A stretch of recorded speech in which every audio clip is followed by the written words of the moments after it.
আমাৰ কথা চিন্তা কৰিব নালাগে। দেশৰ স্বাৰ্থৰ বাবে আপুনি এতিয়াই ইয়াৰ পৰা পলাই যাওক। ঐ ছোৱালী, গদাপানী ক'ত আছে তই নকওঁ কিয়? নকওঁ। তহঁতৰ অত্যাচাৰত এই জয়মতীৰ প্ৰাণ গ'লেও বংশৰ সন্ধান মই কেতিয়াও নিদিওঁ।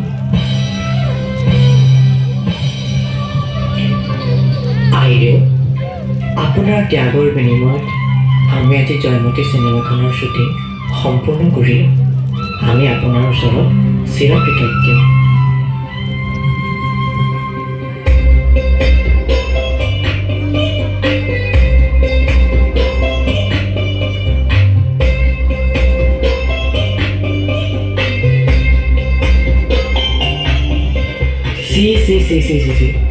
এগৰাকী ছোৱালী হৈ পৰপুৰুষক বংশধৰ বুলি সম্বোধন কৰি চিনেমা কৰি দেখুৱাব আহিছ।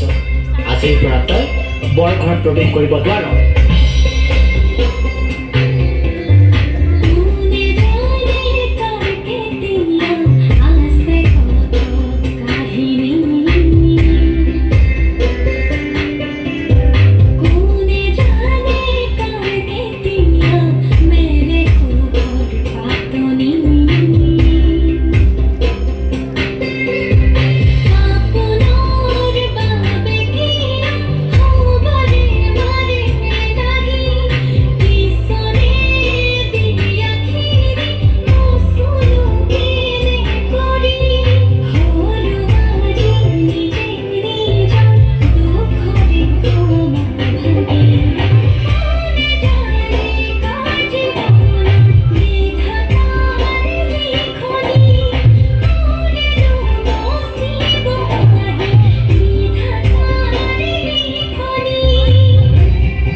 ছোৱালী হৈ পৰপুৰুষক বংশধৰ বুলি সম্বোধন কৰিছে, অভিনয় কৰিছে।